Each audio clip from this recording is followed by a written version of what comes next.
Welcome back to Fantasyland Adventures, a podcast where we're talking all things Disney, Universal, and travel. My name is Jamie, and this is my co-host and wife, Brandy. We are travel professionals with such a time as this, a travel agency. How was your day today? It was hot. It is very hot here. It was very hot. I think the heat index was like 101 or 102. Yeah, it's over 100 for sure. I know upwards of like 110 this week. Which we've had hot days, but not this early. Usually it's not till like August. This is Florida hot.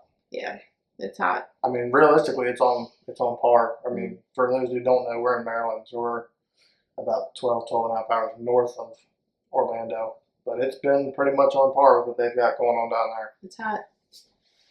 All right, so first thing we're going to talk about is news. We've got some more Halloween Horror Nights houses announcements. Ghostbusters is going to have one. It's going to be Ghostbusters Frozen Empire. A bone-chilling new specter, Garaka, has escaped from an ancient artifact. He'll stop you cold with a whole army of ghosts. Try not to freeze in fear as you dodge spears of ice and he freezes people solid before your eyes. Have you ever watched any of the Ghostbusters? No, I haven't. I haven't watched any of the new ones. I've watched the original Ghostbusters. But that, to me, that house doesn't sound like it's going to be crazy scary. Yeah. That's more like I don't want to say a comedy house, but, just kind of a fun house. Maybe something to get lighter. Yeah, a little bit of a break from some of the other ones. We have also had Monstrous 2, The Nightmares of Latin America. It doesn't matter if you scream help or ayuda when you face the soul-stealing rider El Charro. The devil dog El Cadillo will get you when your back is turned. And the boogeyman El Cucuy will eat you. I'm not a Spanish-speaking person, so if y'all are, forgive me, and you can leave me a comment somewhere and tell me how to actually say this stuff. But that one, to me, that's a little more on the creepier side, but yeah. I don't know. Obviously it's the second rendition. I don't know that Universal Halloween is... Oh, I'm down. I would go. In our future. Not anytime real soon. Maybe when the girls get a little bit older. Yeah. They can convince you to go. Probably not. The thing with Universal, like, I was listening to something else that was talking about it. The big difference between Universal and Disney at Halloween is Universal has to cover stuff up during the day when you're walking through because it can be a little graphic for younger eyes. And Disney is just pretty much business as usual. There's nothing covered up. They just bring stuff out, but again, nothing crazy scary. Their new parade there has started. They had what they called a theatrical start, which originally, from my understanding, was not supposed to be basically a practice run. But it sounds like maybe some of their floats weren't in operation. Gotcha. So I don't know if they were having some technical difficulties with them, but, that is what it is. They should be hopefully joining that lineup there soon. That kind of does it for Universal. Disney, a couple refurbishments coming up. We mentioned last week that Test Track is going to be closed for an extended period. It's going through a rendition or a new rendition that from what they've said, they're going to try to combine the old World of Motion with the new Test Track and kind of, collide in the middle. Peter Pan's Flight is closed right now. It's going through a refurbishment. It starts on July 8th, which was 2 days ago, if you're listening to this when it's released, and that's supposed to go through the 21st of August. Jungle Cruise is also going to be down for refurbishment starting on the 26th of August, and there is no timeline on that right now. I don't know exactly what they're doing, but there's no reopening date yet. All-Star Sports is going to have a refurbishment, nothing crazy. That's going to be from July to September of 2024. And that's going to be Sport Goofy Gifts, and Sundry sounds like just a gift shop is going to be maybe going through some refurb there. Let's see what else. The Epcot Eats the Beats concert series has been announced for food and wine. They got a bunch of stuff. So from August 30th and 31st, it's going to be the Fray. September 1st and 2nd is Sugar Ray. 6th and 7th is Hoobastank. September 8th and 9th is Yellow Card. September 13th through 14th is Tiffany. 15th through the 16th is Mercy Me. 20th through the 21st is Sheila E. I don't know who that is. September 22nd through the 23rd is The Wanted. September 27th is Luis Figueroa. I don't know. September 28th to the 29th is Maui Ricky. September 30th is Jesse and Joy. October 4th through the 5th is Aloe Black. October 6th to the 7th is Joey Fatone and Friends. The 11th through the 12th is We the Kings. 13th through the 14th is Switchfoot. 18th through the 19th is David Archuleta. 20th through the 21st is Billy Ocean. 25th through the 28th is Hanson. Do you remember Hanson? I do remember Hanson. Man, that brings back memories. That is old school. November 1st and the 2nd is Haley Reinhart featuring Emily Estefan, Casey Abrams, and Janelle Parrish. November 3rd to the 4th is Boys to Men. 8th through the 9th is Magic. November 10th through the 11th is Parmalee. 15th to the 16th is Smash Mouth. And the 17th through the 18th is 98 Degrees. Those are some, bringing back some. They got some old school ones. 90s. Even, I mean, early 2000s. a lot of that is, I'm trying to think if there's anything that's really, that I would consider new, but most of that is kind of old school. We'll actually be there for the Yellow Card show. I might try to catch that. If you want to guarantee yourself a seat beginning July 9th, so actually today the recording, you're going to be able to book some packages, the Eat to the Beat dining packages, and that's going to be available for Friday through Monday. Country Bears Jamboree is set to come back July 17th of 2024, and the stage show at the Magic Kingdom is going to be down for approximately 3 weeks to work on the stage. So that's Friendship Fair and Let the Magic Begin, which are two pretty good shows, but safety first. They gotta work on stuff. Disney Cruise Line, they released some things on the Disney Dream. How are you feeling I'm about ready that? to go. It's a new suite based on the Sorcerer's Apprentice. We've actually got some more Disney Cruise Line news that we're going to cover next week about some stuff that was literally just released today. I haven't had a whole lot of chance to read up on it about a new ship coming to Asia. They haven't announced any names or anything like that, but they have acquired a new ship for the Asia market. And also keep in mind, select Disney Cruises have 50% off deposits if you book through August 9th. So our main topic is going to be continuing our resort series in the Magic Kingdom areas, which where we've been. We've done Grand Floridian and we've done the Poly. So next up is the Contemporary, which honestly is the one we've never stayed at in that area. Mm-hmm. 2, I would say honestly, it's probably the one I know the least about, I guess. Yeah.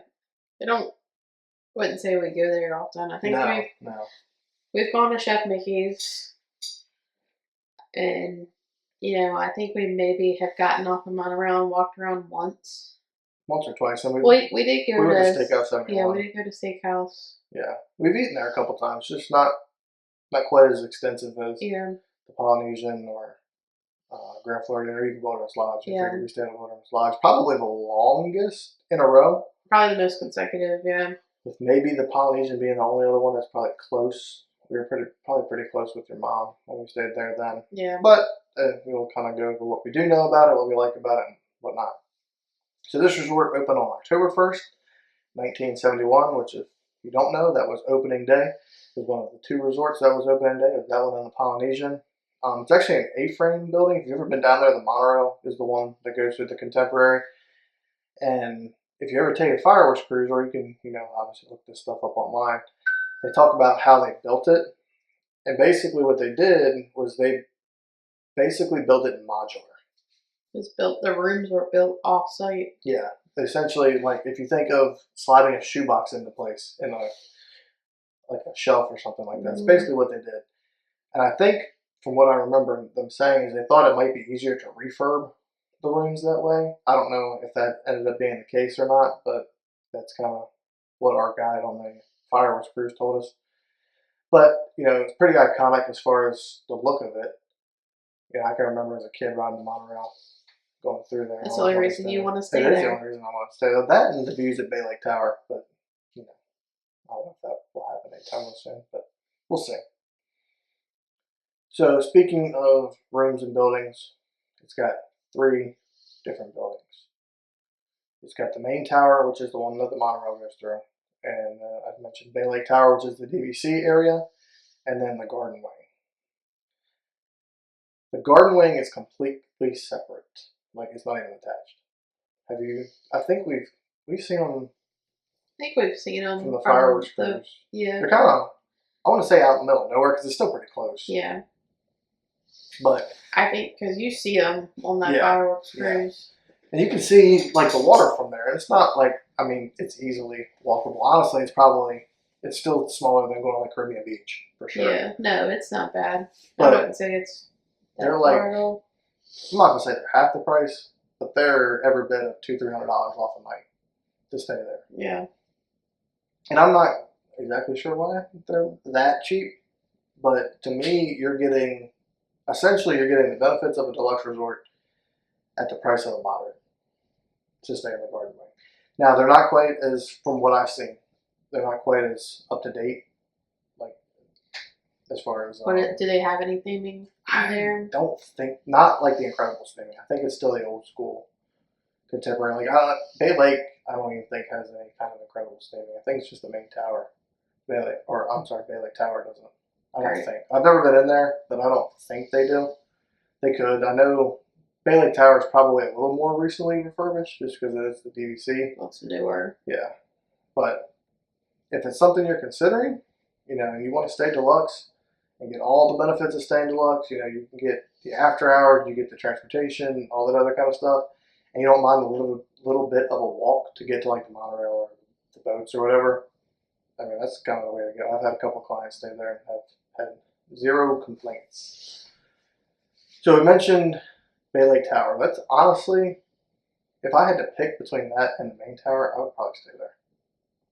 In Bay Lake? In Bay Lake Tower. With the theme park view.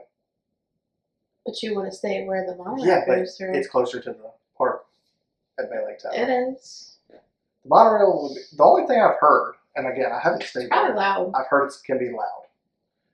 Not only with the monorail, but with it being on the monorail, just like any of these other resorts. It's busier. Well, it's busier, and all those rooms are in that main tower. They're right there. Yeah. It's not like the Polynesian or the Grand Floridian when you have these separate outbuildings. Right. Where, people who are getting off the monorail, they're going to the main hub. They're not right outside. Right. The main hub is in the lobby.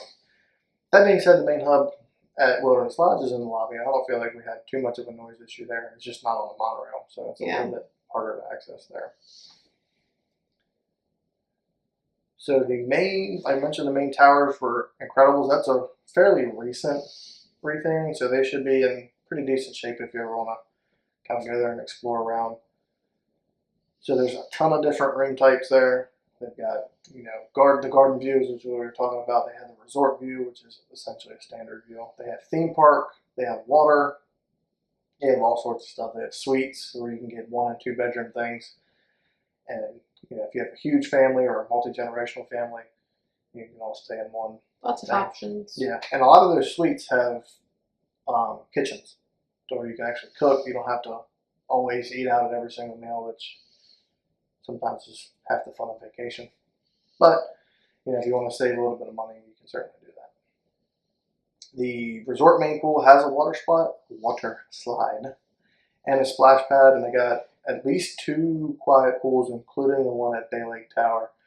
I don't know 100% if you have to be a DVC member or staying in Bay Lake Tower to use that pool. I don't think so. Yeah, I'll be honest, I don't know much. Because I don't think you have to have that at any of the other ones that we stayed at that are DVC. I don't think so. I don't think so. I know at beach and yacht, you don't have to be a member. Yeah. So my guess is you probably don't, but I don't know that for sure. The one pool, I don't know if you've ever seen it. It's actually on Bay Lake. Like it's over the water. I don't think I have. It's pretty sweet. Yeah, I don't think I've seen it. I'll have to show you a video when you've done that. It's legit. Yeah, I haven't seen much on like the amenities for the contemporary. Yeah, that pool's cool, and it's got like cabanas and stuff there that you can rent. Mm-hmm. So, it'd be kind of different and fun to do that. Yeah. When I look at the pool, and this is just my opinion, of the 3 that we've discussed so far, to me, it's the least exciting looking. See, I feel like I have seen people talk about the Contemporaries pool, and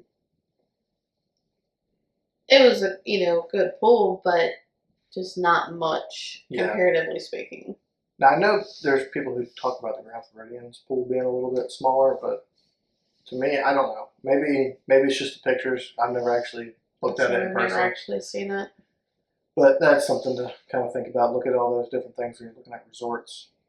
So the recreation, they've got a ton of different stuff there. They've got basketball courts. Most places are going to offer marshmallow roasting. Mm-hmm. So they have that just like most other places. They have the boat rentals since they're right there on the water. You can do all that kind of stuff. You can go out on a pontoon and hang out. They've got volleyball courts. Like I'm pretty sure they're sand volleyball courts from what I saw. Fishing. They actually have fitness centers, which I don't think I put it out yet. I've got a TikTok that's coming out that talks about Disney and fitness centers. Most places have somewhere that you can walk/run, whether it just be a non quote unquote running path. Some actually do have running paths. Like I know Port Orleans, where we just stayed, has a jogging path. But even you can jog throughout, like the Polynesian, you can just jog around. Right. But they actually have a fitness center at the Grand Floridian, which is going to have like weights, stuff like that. Something else to mention that you've actually done more than me is the spa. We've done a couples massage there. We did that back in December. You did a singles massage, I believe, right? Yep. I don't know what service you got. I don't remember. Just a standard massage. Standard massage. But they have all sorts of stuff. They got massages. I think you can get your nails done. You can get your nails done. And I think they do they might even be like a salon. I don't know if they have like hair. And they can do hair. But that's over at the Grand Floridian. Oh, I'm sorry. Yeah, duh. They don't have spa contemporary. Yeah. I'm losing my mind. That's okay. It happens. But yeah, fitness centers, and they have an arcade at the Grand Floridian. At the Contemporary. I'm stuck on the Grand Floridian. At the Contemporary. They have an arcade where you can play all sorts of fun games. They have a bunch of dining. They do have a lot, and I feel like there's a variety. Yeah, they've got a ton of stuff. They've got the character to fine dining to quick service. Yeah. They've literally got pretty much the whole range of dining. Yeah. Speaking of the Grand Floridian, they have Victorian Alberts over there. Not quite as fine dining as that. It's definitely a lot. Guess it's California Grill. California Grill, and you're looking at about $90 a person there. Where at Victorian Alberts, you're looking like $100 a person. At least. But Chef Mickey's, we talked about the character dining. It's arguably the most popular character dining. Because you can get a lot of main characters. Yeah, you can get a lot. It's all but minis there. There's always 4. There's never 5. Yeah. I don't remember. Is it maybe Daisy? It might be Daisy. It might be Mickey, Pluto, Minnie, Goofy. Yeah, I think it's Daisy. Yeah, I know Goofy's there, and I know Pluto's there. Yeah. And Mickey. To me, that place is overrated, in my opinion. We went. I think we hit breakfast, right? Yeah, we had breakfast. It was okay. Yeah. I mean, it was your standard. The characters are good. It is, if you're trying to hit all of those characters, a good way to kind of get it in one spot. Yeah. I mean, I don't know. But it is always crowded. Yeah, it's always packed eventually. I prefer if I'm going to a character meal. Now, that being said, you don't get many, but I like Tusker House. Now that it's also in a park. Yeah. And where Chef Mickey's, you don't have to have a park ticket that day. Like Topolino's, I picked that over there. Topolino's was over good. Chef Mickey's personally. I'm trying to think of some other ones that are outside the park. What's it called? At Yacht Beach. Cape May Cafe. They do breakfast. Yeah, that was honestly, I thought that was better than Chef Mickey's. Yeah. Not to steer anybody away from Chef Mickey's if something you want to do. It's good, it's worth doing, but in my opinion, you've got a little overhyped. You got a little bit better options. But if you're staying there, yeah, simple, absolutely, I'd go there in a heartbeat. Convenience. So Chef Mickey's is going to be open for breakfast from 7:30 to 12:30. The price is going to be $34 for kids and $54 for adults. It's pretty much standard for a character dining experience. Breakfast is a buffet, and it's going to have things like biscuits and gravy, Mickey waffles, corned beef hash. When we went there, they had a brisket thing. They did have a brisket. When I was looking at the menu doing the research for the show, I didn't see anything about that. But I don't know because we went, it wasn't the buffet style, it was family style. Yes. Because it was They were still that post-COVID yeah. time frame. So I don't know if maybe they changed the menu since we've been. Maybe we should go back and reevaluate our opinion on there. But dinner is going to be served from 5 to 9:30, so no lunch there. And that means you have salads, a meat carving station. It's going to have a beef and a turkey option, I believe, shrimp scampi, and grilled veggies. And the price for dinner is $41 for kids and $66 for adults. We mentioned California Grill. Never been there. We were supposed to go. I don't know why we ended up not going there. I've said that before on the show, but you know how things go. We end up doing different things. I don't remember exactly what happened. That's a fine dining option that's there. It's on the very top of the resort. Like you can watch the fireworks from there. Let's see. That's going to be dinner only. It's going to have great views of Magic Kingdom. Price is $89 for adults and $39 for kids. Dinner is a 3-course meal where you get to choose from 3 different menus for appetizer, main course, and dessert. And they've got a whole bunch of different stuff there. In my opinion, and you take this for what you will, I don't know if I had the opportunity, or I had the choice, I guess I should say. I don't know that I would take, from just looking at the menu, I don't know that I'd take kids. Might be a little hard. Might just be, you might be paying, $40 for some mac and cheese. But if you want to go there and you don't have any other option, then obviously kids are welcome. And I believe even if you say you do dinner at 6:30 and fireworks aren't until 9:20, I believe you can bring your seat back up and go out on their little overlook. Okay. And watch the fireworks. I don't think you actually have to be there, but fireworks time there and actually eating your meal, watching fireworks in the background, that'd be legit. Be cool. So keep that in mind when you book your dining reservations. Let's see what else we got. Steakhouse 71 is the one place the other place we have eaten in the hotel. It's a good option for any meal. Breakfast is 7:30 to 11. That's going to be anywhere from $15 to $35. And they've got some typical breakfast options like eggs and breakfast meats. And they also, something I found interesting that sounded good, was the Walt's prime rib hash.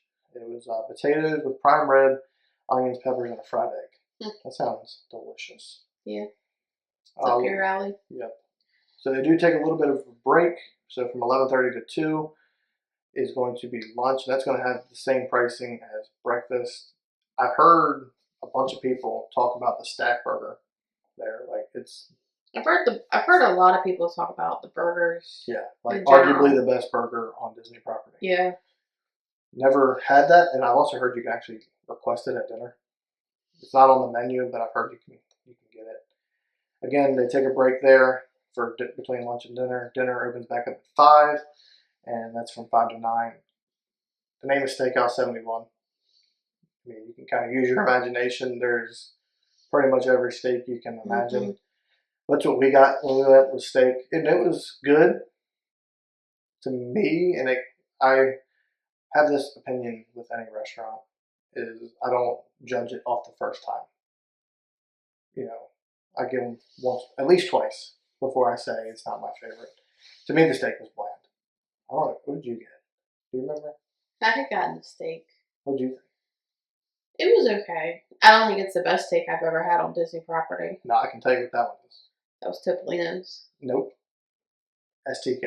Oh, well, yeah. With the Wagyu butter. That was amazing. And I've heard that place is hit or miss. Yeah. It was hit when we went because it was good. If y'all don't know, I cook and grill a lot, like competitively used to. So I feel like I know steak good judge very well. That was amazing. Yeah, that was a good steak. But steakhouse. They're building one in DC, right? See, I'm afraid though, because like I said, people have been so hit or miss, and it's not cheap. It's not. And I would be afraid that it'd be a miss. And I've been paid. I think it cost us $300. It probably was because we got steak and lobster with Wagyu butter. Yeah, the lobster was not very good. The lobster was not hitting. if you go there, just get the steak. Just get the steak and the mac and cheese. Mac and cheese is good too at STK.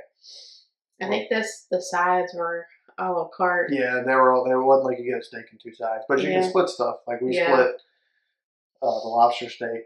No, do we get our own steaks? We got our own steaks. We got our own steaks, yeah. But we split the mac and cheese. And split the mac and cheese. But just get the steak. Yeah, the steak. We had talked about splitting, I think it was a cowboy ribeye. Cowboy ribeye, that big tomahawk. We didn't do that. We should have. That would have been amazing. Maybe next time. Yeah. But anyway, Steakhouse 71, not to get on a tangent on STK. Steakhouse 71 is good. And that being said, we talked about that we thought one was a lot better than the other one. You're not paying near as much at Steakhouse 71 as we paid. No. I think we had our youngest wasn't born yet. Our dinner, plus we got a drink. We had a drink. And it was reasonably priced. I mean, you're paying basically what you're paying at any Disney restaurant. It's not like over the top, in my opinion. One of the best things about this resort, even comparatively speaking to the other two that we've discussed, is the transportation. They've got two of the same things, which is the monorail and the boat to get to Magic Kingdom, and the monorail gets to Epcot. But to me, the seller on this one is you can walk to Magic Kingdom in 5 minutes. It's a stone throw. You literally walk through the parking lot and you're there. Yep. You have your own private security. You're in, you're out. Especially like at the end of the day, you're not waiting for a bus. You don't have to wait for a monorail. Nope. You literally just walk back and you're there. It's right there. That to me is one of the main reasons to stay there. If you're doing just Magic Kingdom. Yeah, Magic Kingdom heavy trip for sure. Yeah. I wouldn't, honestly, if we were doing more than one day at Magic Kingdom, I'd honestly probably pick that over the Polynesian. Mm-hmm. Especially a park focus trip. Yeah, you're right there. It's right, yeah. So what do you think are your pros for contemporary? I mean, it'd have to be the location. Yeah.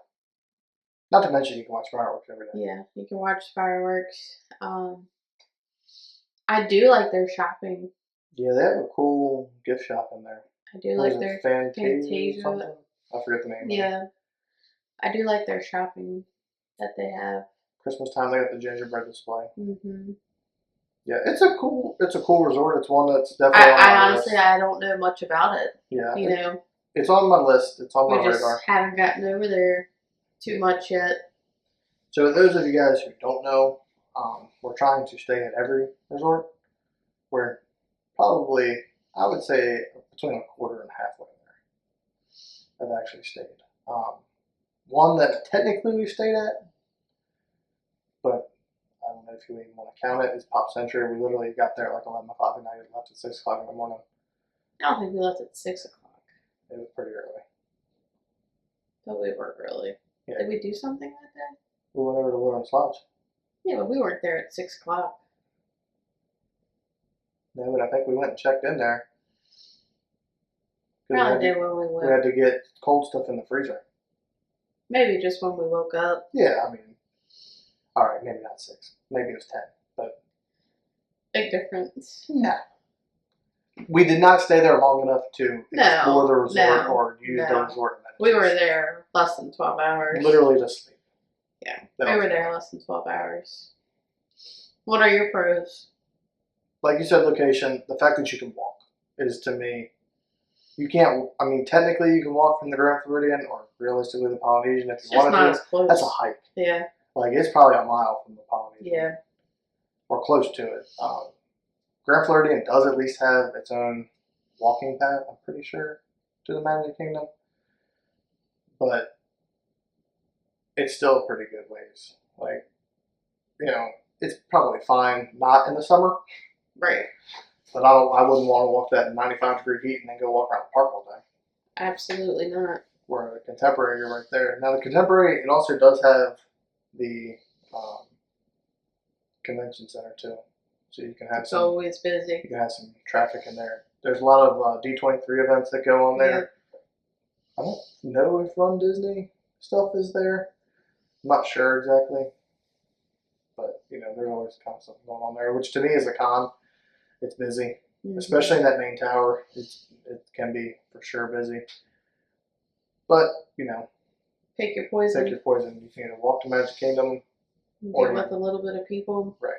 So, alright. So, this or that.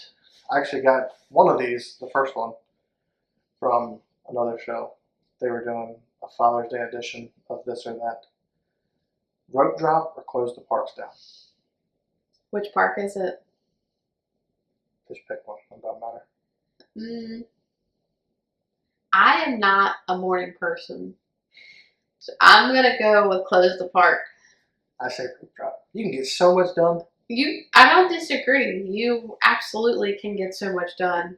Here's how we meet in the middle. You do both. You do both. And that's what we typically have done in the past is we will rope drop. We will go back and take a break. Yeah. And then close out. Like, we don't come back a lot of times till almost dinner time.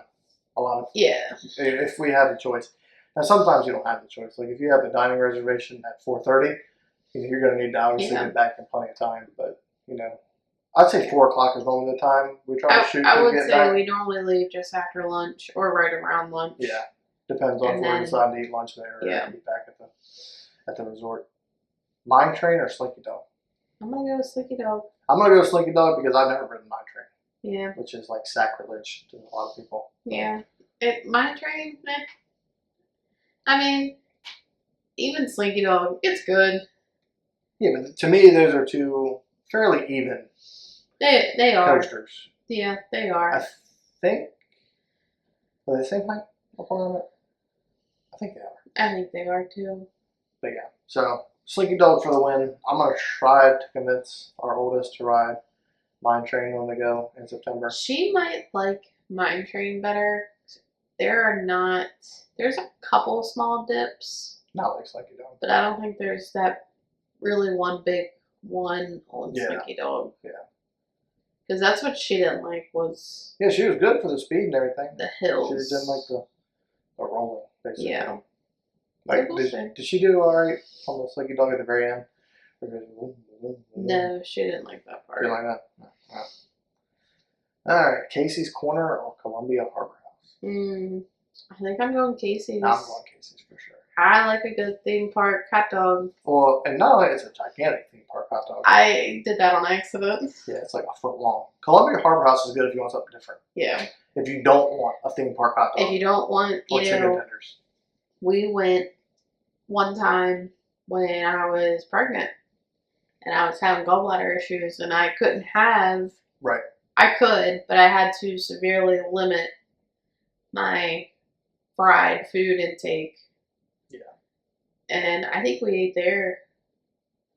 And we ended up going back because we were getting things like grilled shrimp and rice and vegetables and stuff like that. You know, it wasn't your French fries. That was, I think, the big thing is it wasn't fried. Yeah.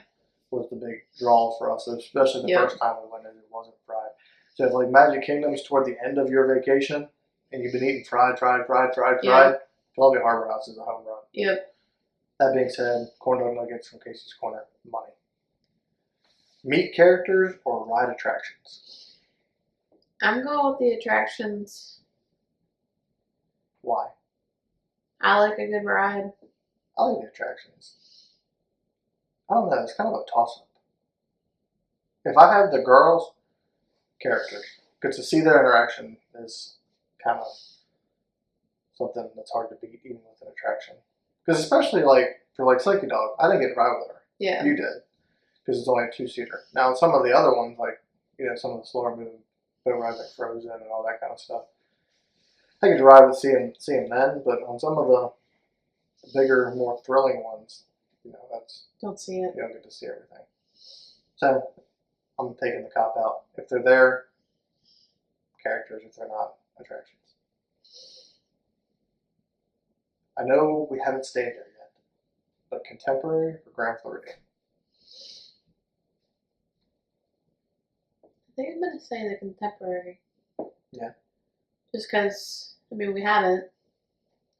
And I think I've said it before, but every time I walk into the Grand Floridian, I just feel like I'm out of place. Bougie. When we went into the contemporary, I didn't get that feeling of, I don't belong here. And for what it's worth, you're not going to be out of place at the Grand Floridian. Like, especially on price point, it's the same price as the other one. It is. Now, that being said, the Contemporary does have the garden one, which you can save some money. Mm-hmm.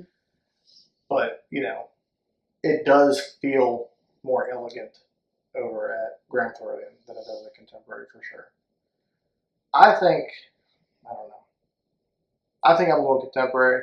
Like you said, we haven't stayed there. To me, I've mentioned it, the fact that you can walk to the Magic Kingdom quickly. It changes things. Yeah, especially with young kids. You don't have to get them out of the stroller. Yeah. You just literally go in and go to your room and you're done. So to me, I think I'd pick the Contemporary, even after staying at the Grand Floridian. Now, that may change if we ever stay at the Contemporary. Then we can kind of come back to that question. Well, and, you know, something that may change it as far as, like, the pool. You know, we may not be fans of the pool and like Grand Floridian's pool better, you know, but even when we stayed at the Grand Floridian, we didn't use the pool. No, we didn't. No. We only, to be fair, we only stayed there one night too. Yeah. That was just right over Sugar. But, yeah. All right. Well, thank y'all for listening. If you want a quote for your next Disney or Universal vacation, speaking of that, I want to do a Universal focused episode, especially because we're going out in January. So I think after that would be a good time. Get it all fresh in our minds, all that kind of stuff. But if you want a quote for any of those destinations, there's a quote form in the show notes / description on YouTube. Just select us as the preferred agents. You can follow us on social media. Instagram is going to be Jamie_Magical Vacations. TikTok is Jamie_Such a Time Travel. YouTube, Magical Vacations by Jamie and Brandy. Facebook, Magical Vacations by Jamie and Brandy Such a Time is a travel agency. Make sure y'all rate and review the podcast. Please, please, please. It helps the algorithm push this out to other people. So if you know somebody planning a vacation, you can even take the link to the YouTube video or the podcast, send it over to them. You know, they can get some information off of this. Check it out. And they can get in touch with us that way too. If you're listening on Spotify, we're going to put a question to be answered down in that description, and it's going to be, what would excite you the most about staying at Disney's Contemporary Resort? And if you're watching on YouTube, please like the video and subscribe to the channel, and we will see y'all next week.